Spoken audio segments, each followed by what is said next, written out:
Hello students. तो आज के इस वीडियो में आपका स्वागत है। आज हम चर्चा करेंगे सिंथेसिस में तीसरा जो पॉइंट है जिसको हम कॉम्प्लेक्स सेंटेंस कहेंगे, तो उसके बारे में। और आइए देखते हैं कि कॉम्प्लेक्स सेंटेंस कैसे बनाए जाते हैं, उसके क्या नियम हैं। तो सबसे पहले मैं आपको यह बता दूं कि जैसे तीसरा पॉइंट जो कॉम्प्लेक्स सेंटेंस चल रहा है, कॉम्प्लेक्स सेंटेंस बनाना, तो इसमें इस कॉम्प्लेक्स सेंटेंस को सीखने से पहले यहाँ एक चीज लिखा हुआ है, 3 elementary words used in a complex sentence. यानी कि जब कॉम्प्लेक्स सेंटेंस आप बनाएंगे तो कॉम्प्लेक्स सेंटेंस बनाने से पहले ये 3 महत्वपूर्ण शब्द हैं, जैसे सेंटेंस है, क्लॉजेज हैं और आपका फ्रेज है। तो सेंटेंस अथवा क्लॉज या फ्रेज के बारे में पहले आपको डिटेल समझना चाहिए। अगर आप ये समझ पाएंगे तभी आप कॉम्प्लेक्स सेंटेंस में प्रवेश कर पाएंगे। तो आइए देखते हैं कि एक एक पॉइंट को मैं आपको समझाऊंगा जो बहुत ही आसान है और इसे बहुत ही ध्यानपूर्वक समझिए। पहला पॉइंट आपका है सेंटेंस के बारे में। तो जैसा कि आपको मालूम है कि शब्दों का वह समूह जिसका एक पूर्ण अर्थ हो वाक्य कहलाता है। देखिए, परिभाषा बिल्कुल लगभग समान है, चाहे वो आपका सेंटेंस हो, चाहे वो आपका क्लॉज हो, चाहे वह आपका वर्ड्स हो, यानी कि फ्रेज हो। तीनों ही चीजों का, तीनों ही जो यहाँ पर पॉइंट्स हैं, इनकी परिभाषा लगभग समान है, बस केवल थोड़ा सा माइन्यूट अंतर है। तो क्या अंतर है, आइए देखते हैं।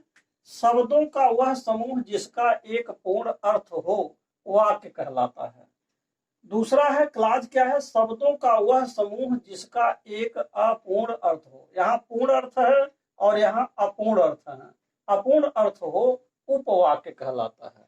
क्लॉज को हिंदी में हम उपवाक्य कहेंगे। यहाँ देखिए, सेंटेंस को हिंदी में हम वाक्य कहेंगे, यहाँ वाक्य लिखा हुआ है, और जो क्लॉज है इसको हम उपवाक्य कहेंगे। और इसके बाद जो फ्रेज है, अब ये क्या है, शब्दों का वह समूह जिसका एक संकुचित अर्थ हो उसे हम शब्द समूह कहते हैं। 3 चीजें हैं। तो पहले तो आप ये समझिए कि सेंटेंस का मतलब है वाक्य, और क्लॉज का मतलब है उपवाक्य, और जो फ्रेज है, फ्रेज का मतलब है शब्द समूह। तो ये तो आपका हिंदी में शब्द हो गया। दूसरी बात यह है, परिभाषा यह है कि शब्दों का वह समूह जिसका एक पूर्ण अर्थ हो। वाक्य तब होगा जब शब्दों के समूह हो और जिसका एक पूर्ण अर्थ भी हो, तो वह वाक्य होगा। अब जैसे मान लीजिए एग्जाम्पल्स में पहला उदाहरण देखिए, जैसे लिखा है आई सा आई स्नेक, मैंने एक सर्प को देखा। तो इसमें देखिए आपका 4 शब्द आए हैं, आई सा और स्नेक, ये 4 शब्द आए हैं। 4 शब्दों का ऐसा समूह है जिसका एक अर्थ बन रहा कि मैंने एक सर्प देखा। ही रोट ए लेटर, उसने एक पत्र लिखा। I am reading a grammar book, और मैं एक ग्रामर की किताब पढ़ रहा हूँ। तो यहाँ शब्दों के समूह है, परंतु इनका एक पूर्ण अर्थ बन रहा है, एक जो है पूर्ण अर्थ दे रहा है। इसलिए आप इसको कह सकते हैं कि यह जो आपका है ये सेंटेंस है। इसको आप कहेंगे कि ये सेंटेंस है। अब देखिए, दूसरी बात यह है कि ये सेंटेंस हो गया, शब्दों का समूह लेकिन पूर्ण अर्थ दे रहा है। दूसरा है क्लॉज, उसे कहेंगे शब्दों का वह समूह जिसका एक अपूर्ण अर्थ हो। अब जैसे मान लीजिए दूसरा जो एग्जाम्पल इसमें दिया है, इसको आप देखिए। कहा जा रहा, ही सेड, उसने कहा। दे से, वे कहते हैं। वी होप, हम आशा करते हैं। व्हाट ही सेड, जो उन्होंने कहा। हु विल हेल्प मी, जो मेरी मदद करेगा। तो यहाँ एक चीज ये समझना है, ही सेड, उसने कहा, तो क्या कहा ये अधूरा लग रहा, जैसे ऐसे लग रहा कि जैसे कुछ आगे कहने वाला है। उसने कहा, तो क्या कहा ये स्पष्ट नहीं हो रहा। इसलिए यह आपका जो है शब्दों का वह समूह जिसका एक अपूर्ण अर्थ हो, यानी कि पूर्ण अर्थ नहीं दे रहा है, यह एक अपूर्ण अर्थ दे रहा है। इसी प्रकार दे से, वे कहते हैं। अब इसमें ये लग रहा है जैसे वे कहते हैं कि कुछ आगे और कहा जाएगा, लेकिन कहा नहीं गया, तो इसका मतलब हुआ वे कहते हैं, यानी ये अपूर्ण अर्थ दे रहा है। वी होप, हम आशा करते हैं। अब ये होना चाहिए कि हम आशा करते हैं कि, अब क्या करते हैं आशा, वो बात होनी चाहिए, लेकिन वो नहीं कहा गया, केवल इतना कहा गया वी होप। अब देखिए व्हाट इज सेड, जो उन्होंने कहा। अब जो उन्होंने कहा, क्या कहा है ये बताया नहीं जा रहा है। हु विल हेल्प मी, जो मेरी मदद करेगा। तो जो मेरी मदद करेगा, क्या मेरी मदद करेगा, कौन मेरी मदद करेगा, ये स्पष्ट नहीं हो रहा है।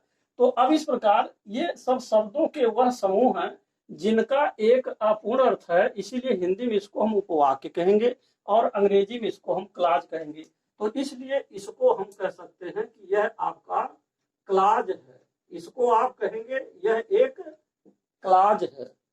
जैसे ये सेंटेंस है तो ये आपका क्लाज है। अब आइए तीसरा पॉइंट, उदाहरण नंबर 3 में फ्रेज क्या है, शब्दों का वह समूह जिसका एक संकुचित अर्थ हो। संकुचित अर्थ का मतलब ये हो गया अ लिटिल सेंस, यानी कि थोड़ा बहुत अर्थ निकलता हो। शब्दों का कुछ छोटे छोटे शब्दों के या कुछ ही थोड़े शब्दों के कम से कम 2 या 2 से अधिक शब्दों का वह समूह जिसका एक थोड़ा सा अर्थ भी आता हो। अब जैसे मान लीजिए अकॉर्डिंग टू माने के अनुसार, इसके बाद फॉर फ्यू मिनट्स कुछ देर तक। अब इसमें देखिए 3 शब्द है, फॉर फ्यू मिनट्स 3 शब्दों का समूह है, लेकिन इसका हिंदी में अर्थ कुछ देर तक। इसी प्रकार इन स्पाइट ऑफ के बावजूद, इसी प्रकार फॉर ए लॉन्ग टाइम यानी कि ज्यादा समय तक, तो यह भी एक जो है फ्रेज हो गया। ऑल इन ऑल सर्वे सर्वा, तो यह भी ऑल इन ऑल माने होता सर्वे सर्वा, यानी कि जो संपूर्ण में एक है, यानी कि सर्वे सर्वा है, ऑलमाइटी जैसा है। तो इस तरीके से आपने देखा कि शब्दों का वह समूह यह भी है, शब्दों का वह समूह जो कि शब्दों का वह समूह जिसका एक संकुचित अर्थ हो, यानी कि थोड़ा सा अर्थ हो। तो अब हम इसको कहेंगे, क्या कहेंगे, फ्रेज कहेंगे। अब देखिए ये तो आपका फ्रेज बन गया, जैसे सेंटेंस, क्लाज और फ्रेज। अब एक बात ये अलग है कि फ्रेज किसका बनता है। देखिए फ्रेज जो होते हैं वो नाउन फ्रेज भी हो सकते हैं, एडजेक्टिव फ्रेज भी हो सकते हैं, एडवर्ब फ्रेज भी हो सकते हैं, वर्ब फ्रेज भी हो सकते हैं। फ्रेज किसी भी शब्दों का बनाया जा सकता है। यहाँ पर देखिए ज्यादातर प्रीपोजिशनल फ्रेज है, ये सब प्रीपोजिशन लगाए गए हैं। यहाँ आपका फ्रेज है, इडियम्स हैं, जिसको आप कहावतें या मुहावरे कह सकते हैं। तो इस तरीके से फ्रेज कोई भी चीज बन सकता है, चाहे वो पार्ट्स ऑफ स्पीच का कोई भी पार्ट्स हो, एडजेक्टिव हो, एडवर्ब हो, वर्ब हो, नाउन हो, कोई भी चीज आपका फ्रेज बन सकता है। तो यहाँ पर मेरा लक्ष्य था 3 elementary words used in a complex sentence. ये कॉम्प्लेक्स सेंटेंस सीखने से पहले ये 3 चीज आप हमेशा दिमाग में बनाए रखेंगे, तभी जाकर के अगला पॉइंट आपको समझ में आएगा। अब इसके बावजूद अभी आपको कॉम्प्लेक्स सेंटेंस सीखने से पहले यहाँ जो दूसरा पॉइंट आपका है जिसको आप कहेंगे क्लाज, अब इसमें भी थोड़ा सा आपको डिटेल्स पढ़ना होगा। तो इसको हम आपको अब आगे समझाते हैं। अब आइए देखिए क्लाज को विस्तार से, उसके बारे में। तो अब आप देखिए इसमें क्लाज के बारे में हम आपको समझाएंगे, लेकिन इससे पहले एक चीज और देखिए, लिखा हुआ है 3 elementary things used in a complex sentence. कहने का मतलब यह है, पिछला जो आपने देखा उसमें था 3 एलिमेंट्री वर्ड्स, जिसमें आपने क्या पढ़ा था, जिसमें आपने सेंटेंस और दूसरा जो पॉइंट क्लाज है, तीसरा जो पॉइंट है फ्रेज है, उसके बारे में देखा। 3 elementary words used in a complex sentence. अब यहाँ आप देख रहे हैं 3 elementary things used in a complex sentence. तो 3 एलिमेंट्री थिंग्स क्या है, इसको हम अभी ये समझाने के बाद आपको समझाएंगे। तो आइए सबसे पहले देखते हैं कि क्लाज जो आपने पढ़ा, जिसका अर्थ जैसा कि बताया गया शब्दों का एक समूह और जिसका एक अपूर्ण अर्थ हो, क्लाज कहलाता है। तो अब ये जो क्लाज है, इस क्लाज के भी मुख्यतः 2 भाग हैं, आप इनके बारे में समझेंगे। पहला भाग आपका है जिसे कहा जाता है प्रिंसिपल क्लाज, जिसको हिंदी में आप कह सकते हैं प्रधान उपवाक्य, यानी कि जिसको आप मुख्य कह सकते हैं या प्रधान कह सकते हैं, मेन कह सकते हैं, मुख्य उपवाक्य। दूसरा है सब ऑर्डिनेट क्लाज, जिसको आप कहते हैं आश्रित उपवाक्य। एक चीज और है कि सब ऑर्डिनेट क्लाज, जिसको हिंदी में आश्रित उपवाक्य कहेंगे, अंग्रेजी में इसका एक और भी नाम है जिसको आप डिपेंडेंट क्लाज कह सकते हैं। तो ये जो डिपेंडेंट क्लाज है, एक तो आपका है जो पहला है प्रिंसिपल क्लाज, दूसरा सबऑर्डिनेट क्लाज या डिपेंडेंट क्लाज। तो डिपेंडेंट क्लाज के भी मुख्यतः 3 भाग हैं। पहला आपका है नाउन क्लाज, दूसरा है एडजेक्टिव क्लाज और तीसरा है एडवर्ब क्लाज। तो जो सबऑर्डिनेट क्लाज है इनके 3 भाग हुए, सबऑर्डिनेट क्लाज या जो आपका डिपेंडेंट क्लाज है, डिपेंडेंट क्लाज, इसके 3 भाग हैं। तो कहने का मतलब यह है कि एक तो प्रिंसिपल क्लॉज और दूसरा सबऑर्डिनेट क्लॉज। अब आइए इन दोनों पॉइंट्स को, जो क्लॉज है जो मुख्यतः दो भागों में है, प्रिंसिपल क्लॉज, सबऑर्डिनेट, तो इसको हम इस उदाहरण के द्वारा समझते हैं। देखिए लिखा है it is certain that he will pass this year, यानी कि यह निश्चित है कि वह इस साल पास होगा। तो अगर देखा जाए तो यह एक वाक्य है। अब जब यह वाक्य है तो इस वाक्य में वास्तव में दो क्लॉज हैं। देखिए पहला क्लॉज आपका ये होगा, जैसे लिखा है इट इज सर्टन, ये जो लिखा है इट इज सर्टन, तो ये आपका प्रिंसिपल क्लॉज है। प्रिंसिपल क्लॉज जिसको आप शॉर्ट में पीसी कह सकते हैं, ये प्रिंसिपल क्लॉज है। और दैट से लेकर के पूरा पूरा जो that he will pass this year लिखा है, इतना पूरा का पूरा आपका सबऑर्डिनेट क्लॉज है। आप इसको जो है सबऑर्डिनेट क्लॉज कह सकते हैं, एससी कह सकते हैं। तो एक तो आपका प्रिंसिपल क्लॉज पीसी हुआ, दूसरा सबऑर्डिनेट क्लॉज एससी हुआ। तो यहाँ जो प्रिंसिपल क्लॉज है और सबऑर्डिनेट क्लॉज है, इन दोनों में खास अंतर क्या है? देखिए इट इज सर्टेन, यानी कि यह निश्चित है। प्रिंसिपल क्लॉज क्या होते हैं?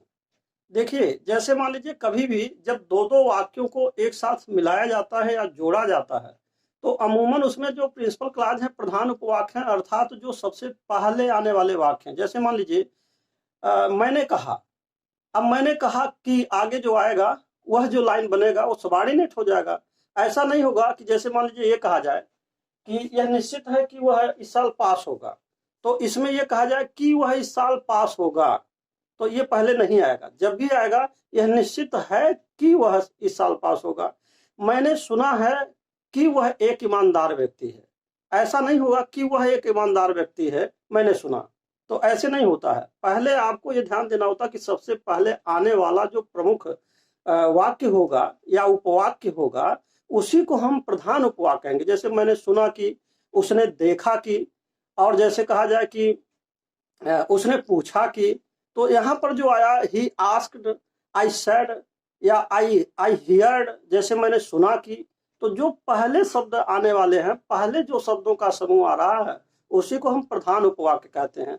अब जो दूसरा आता है जो की के बाद आ रहा कि, जैसे मैंने सुना कि, उसने देखा कि, मैंने सोचा कि, तो इस तरीके से की के बाद का जो वाक्य आएगा वही कहलाएगा आपका सबऑर्डिनेट। अब प्रश्न यह है कि सबऑर्डिनेट में या तो वह नाउन क्लॉज होगा, या तो एडजेक्टिव क्लॉज होगा, या तो एडवर्ब क्लॉज होगा। तो अब एक चीज और भी है, यहाँ पर एक पॉइंट और समझना जरूरी है कि जैसे यहाँ लिखा है कि it is certain that he will pass this year, अगर हम इसको एक साथ लिख रहे हैं तो वास्तव में अब इसका कुछ अर्थ भी बन रहा है और यह एक वाक्य बन रहा है, यह भी आप ध्यान देंगे, और कंप्लीट वाक्य बन रहा है, क्योंकि इसका अर्थ हो रहा है कि यह निश्चित है कि वह इस साल पास होगा, तो यह एक वाक्य बन रहा है, इसका अस्तित्व बना हुआ है। लेकिन अगर हम इन दोनों भागों को, जैसे यहाँ लिखा है कि that he will pass this year और that he will pass this year, अगर हम इसको यानी सबऑर्डिनेट क्लॉज को अलग कर दें, तो अगर हम सबऑर्डिनेट क्लॉज को अलग कर दें और जो प्रिंसिपल क्लॉज है इट इज सर्टेन यहाँ अलग कर दें, तो क्या अर्थ दे रहा है कि वह इस वर्ष उत्तीर्ण होगा, और दूसरा अर्थ दे रहा है यह निश्चित है।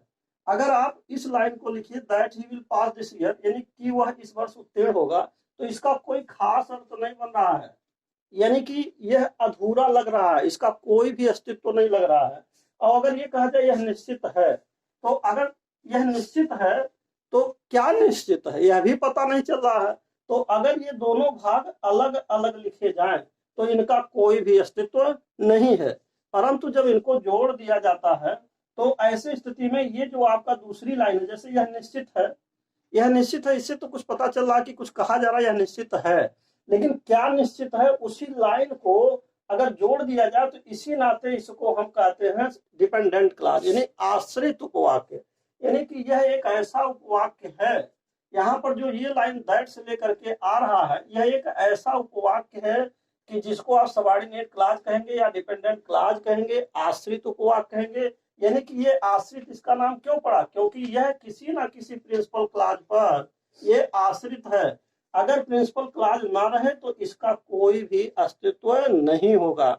इसीलिए जब भी आप कॉम्प्लेक्स सेंटेंस बनाएंगे तो कॉम्प्लेक्स सेंटेंस बनाते समय हमेशा दो चीजें होंगी, एक होगा प्रिंसिपल क्लॉज और दूसरा होगा सबऑर्डिनेट क्लॉज। और सबऑर्डिनेट क्लॉज जो होगा वह निश्चित रूप से प्रिंसिपल क्लॉज पर आश्रित रहेगा, तभी उसका अस्तित्व है। अब एक पॉइंट ये आता है कि जो सबऑर्डिनेट क्लॉज है उनमें से या तो नाउन क्लॉज होगा, या तो एडजेक्टिव क्लॉज होगा, या तो एडवर्ब क्लॉज होगा। तो यहाँ पर कौन सा क्लॉज है? यहाँ पर वास्तव में यह नाउन क्लॉज है। जो पॉइंट हमने आपको बताया, इसमें लिखा कि that he will pass this year, तो ये नाउन क्लॉज है। यह नाउन क्लॉज का सबऑर्डिनेट क्लॉज है, और सबऑर्डिनेट क्लॉज इस प्रिंसिपल क्लॉज पर आश्रित होकर के एक जो है पूर्ण वाक्य की रचना कर रहे हैं, अर्थात यह एक कॉम्प्लेक्स सेंटेंस बना रहे हैं। तो अब प्रश्न आता है कि इसी चीज को मैं आपको समझा रहा था, 3 elementary things and used in a complex sentence. यानी कि जब भी आप कॉम्प्लेक्स सेंटेंस बनाएंगे, इसका कोई भी वाक्य की रचना करेंगे, तो निश्चित रूप से या तो वह नाउन क्लॉज होगा, या तो वह एडजेक्टिव क्लॉज होगा, या तो एडवर्ब क्लॉज होगा।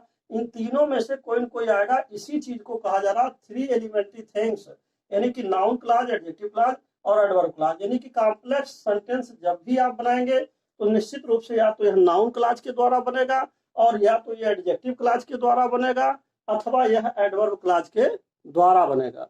तो अब हम आपको बारी बारी से यह सिखाएंगे कि नाउन क्लॉज कैसे बनाया जाता है, एडजेक्टिव क्लॉज कैसे बनते हैं, एडवर्ब क्लॉज का निर्माण किस प्रकार से होता है। अब आप यह एक जो है पॉइंट वाइज, यानी कि एक एक करके आप इसको सीखेंगे। तो कॉम्प्लेक्स सेंटेंस बनाने के लिए सबसे पहले आपको हम नाउन क्लॉज बताएंगे कि किस तरीके से बनता है। जैसा कि यहाँ दिया है, ये नाउन क्लॉज के द्वारा बनाया गया है। तो अब आप बारी बारी से इसको देखेंगे कि नाउन क्लॉज के द्वारा कॉम्प्लेक्स सेंटेंस कैसे बनाया जाता है। और इसके बाद जब नाउन क्लॉज समाप्त हो जाएगा, फिर एडजेक्टिव क्लॉज के द्वारा कैसे बनाया जाता है, फिर एडवर्ब क्लॉज के द्वारा कॉम्प्लेक्स सेंटेंस कैसे बनते हैं। तो यही मेन पॉइंट था। हम निष्कर्ष में आपको ये बताना चाहते हैं कि जैसे इससे पहले आपने देखा कि जब भी कॉम्प्लेक्स सेंटेंस बनाना है, 3 words used in a complex sentence. यानी कि आपको सेंटेंस क्या होता है, क्लॉजेज क्या होते हैं, फ्रेजेज क्या होते हैं। एक पॉइंट तो आपको ये जानना बहुत जरूरी है अगर आपको कॉम्प्लेक्स सेंटेंस सीखना है। दूसरी बात यह है, कॉम्प्लेक्स सेंटेंस अगर बनाना सीखना है तो दूसरा महत्वपूर्ण पॉइंट क्या आता है, 3 थिंग्स। यानी कि जो 3 एलिमेंट्री थिंग्स है, 3 elementary things used in a complex sentence. यानी कॉम्प्लेक्स सेंटेंस बनाने के लिए 3 और बातों को जानना जरूरी है, और वह है noun clause, adjective clause, adverb clause. क्योंकि बिना नाउन क्लॉज, बिना एडजेक्टिव क्लॉज और बिना एडवर्ब क्लॉज के आप कॉम्प्लेक्स सेंटेंस की रचना नहीं कर सकते। तो यही मेरा लक्ष्य था समझाना। तो अब इसके साथ ही यह वीडियो कॉम्प्लेक्स सेंटेंस का परिचय देते हुए यह वीडियो यहीं पर समाप्त होता है। अब इसके बाद हम आपको पहला जो पॉइंट है, नाउन क्लॉज क्या है, उसका जो विवरण है, उसका जो नियम है, रूल्स हैं, वो आप नेक्स्ट वीडियो में देखेंगे। तो अब मैं आपसे यही कहूंगा कि यदि आप मेरे चैनल पर पहली बार हैं तो कृपया मेरे चैनल को सब्सक्राइब अवश्य कर दें, साथ ही साथ बेल आइकन भी प्रेस कर दें, जिससे कि जो भी नए नए वीडियोज मैं बना रहा हूँ उसका नोटिफिकेशन आप तक पहले पहुंच सके और आप उसका समुचित लाभ भी उठा सकें। And finally, thanks for watching this video.